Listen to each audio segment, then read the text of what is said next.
कभी सोचा है कि अपने मुस्तकबिल के बारे में यानी फ्यूचर के बारे में इंग्लिश में कैसे बात की जाए? अच्छा, तो आज हम यही सीखने वाले हैं।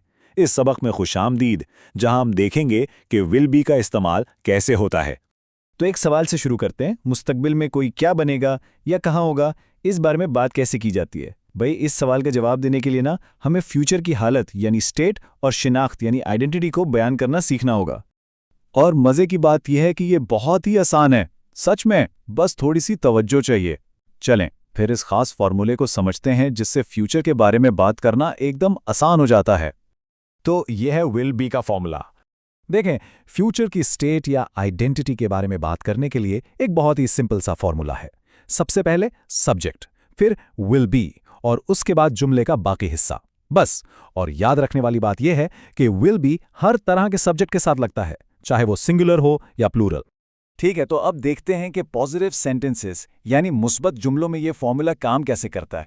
पहले एक उर्दू मिसाल लेते हैं। फिरदौस घर पर होगा। सीधी सी बात है, ये जुमला बता रहा है कि फिरदौस फ्यूचर में कहाँ होगा। और इंग्लिश में ये हो जाएगा फिरदौस विल बी एट होम। देखें, वही फॉर्मूला, विल बी सीधा सब्जेक्ट यानी फिरदौस के बाद आ गया। इसको स्टेप बाय स्टेप देखें तो पहला स्टेप सब्जेक्ट है फिरदौस, दूसरा स्टेप हमारा फॉर्मूला विल बी, और तीसरा स्टेप लोकेशन यानी एट होम। ये फॉर्मूला हमेशा हमेशा इसी तरह काम करेगा। अच्छा, ये तो हो गई जगह की बात। अब एक ऐसी मिसाल देखते हैं जिसमें फ्यूचर की आइडेंटिटी या प्रोफेशन की बात हो रही हो। तो इंग्लिश में ये बनेगा आई विल बी आलिम नेक्स्ट ईयर।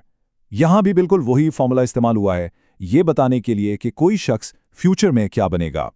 और ये मिसाल भी इसी पैटर्न को परफेक्टली फॉलो करती है। सब्जेक्ट है आई, उसके बाद हमारा फॉर्मूला विल बी, फिर आइडेंटिटी यानी आलिम, और आखिर में टाइम नेक्स्ट ईयर। अच्छा, ये तो हो गए पॉजिटिव जुमले। लेकिन अगर हमें यह कहना हो कि कोई काम नहीं होगा तो भाई वो भी इतना ही आसान है। नेगेटिव जुमला बनाने के लिए ना बस एक छोटा सा काम करना है, विल के बाद नॉट लगा देना है। तो हमारा अफर्मेटिव फॉर्मूला जो था सब्जेक्ट प्लस विल बी, वो नेगेटिव में बन जाएगा subject plus will not be. कितना आसान है ना? चलें एक नेगेटिव मिसाल देखते हैं इसकी। तो इंग्लिश में ये जुमला है father will not be in the market. यहां विल नॉट बी से साफ पता चल रहा है कि ये एक नेगेटिव स्टेटमेंट है, और इसकी साख्त भी बिल्कुल वैसी ही है। पहला स्टेप सब्जेक्ट यानी फादर, दूसरा स्टेप हमारा negative formula will not be, और तीसरा लोकेशन इन द मार्केट। चलें एक और मिसाल से इसको पक्का कर लेते हैं। और फिर से पैटर्न बिल्कुल वही है, सब्जेक्ट यानी खालिद और उसके बाद विल नॉट बी। देखा है ना, एकदम आसान। चलें जी, अब तक जो कुछ हमने सीखा है उसको जल्दी से समेट लेते हैं एक छोटी सी टूल किट में। तो बात यह है कि फ्यूचर की स्टेट या आइडेंटिटी बताने के लिए सब्जेक्ट के बाद विल बी लगेगा, जैसे शी विल बी एंग्री।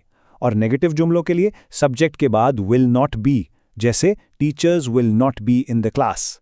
बस ये दो रूल्स याद रखने। तो लीजिए, अब फ्यूचर के बारे में बात करने के लिए जो टूल्स चाहिए थे वो आपके पास हैं। इन आसान से उसूलों के साथ अब कोई भी कॉन्फिडेंस के साथ इंग्लिश में अपने फ्यूचर के बारे में बात कर सकता है। तो सोचिए, मुस्तकबिल में क्या बनना है? और अगर अपने सीखने के सफ़र को जारी रखना है तो उम्मा 360 ऐप ज़रूर डाउनलोड करें। वहाँ आपको ऐसे बहुत से असबाक मिलेंगे जो आपके इंग्लिश को और भी बेहतर बनाने में मदद करेंगे।